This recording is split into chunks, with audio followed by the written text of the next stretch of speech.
Bharat Ratna doctor Babasaheb Ambedkar यांच्या महानिर्वाण दिनानिमित्त शिर्डीमध्ये doctor बाबासाहेबांना अभिवादन करण्यात आले। त्याचप्रमाणे रक्तदान शिबिराचे आयोजन करण्यात आले होते। या रक्तदान शिबिराच्या उद्घाटनाला प्रमुख मान्यवर म्हणून शिर्डीचे पोलीस निरीक्षक रामकृष्ण कुंभार तसेच पोलीस उपनिरीक्षक ठाकूर साहेब, ॲडव्होकेट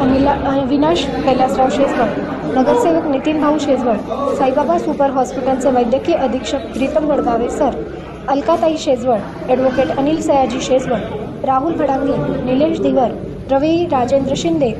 उत्तम एकनाथ त्रिभुवन, धीरज सुभाष टाक राहता, गायकवाड सर राजगुरुनगर, प्रमोद सोनवणे, साईबाबा संस्थांच्या विभागाचे बाळासाहेब सुपेकर, जगन्नाथ चौधरी, दिगंबर सोनवंशी, सागर भाऊसाहेब गायकवाड, ब्लू डायमंड युवा ग्रुपचे अध्यक्ष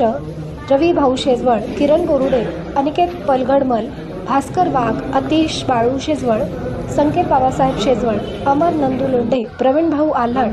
पोलीस नाईक अरुण शेकडे तसेच आकिब इनामदार उपस्थित होते।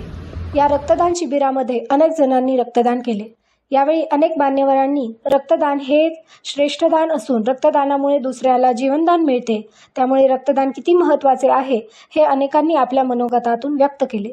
या कार्यक्रमासाठी लायन ग्रुप संस्थापक अध्यक्ष संदीप भाऊ शेजवळ तसेच शिवसेना तालुका अनुसूचित जमाती शिंदे गटाचे अध्यक्ष बाबासाहेब दिवे, कालकथित सागर भाऊ शेजवळ प्रतिष्ठान संस्थापक अध्यक्ष आकाश भाऊ शेजवळ, लायन ग्रुपचे उपाध्यक्ष आदित्य भाऊ शेजवळ, सचिन भाऊ विलासराव शेजवळ आदींनी या रक्तदान शिबिराचे आयोजन केले होते।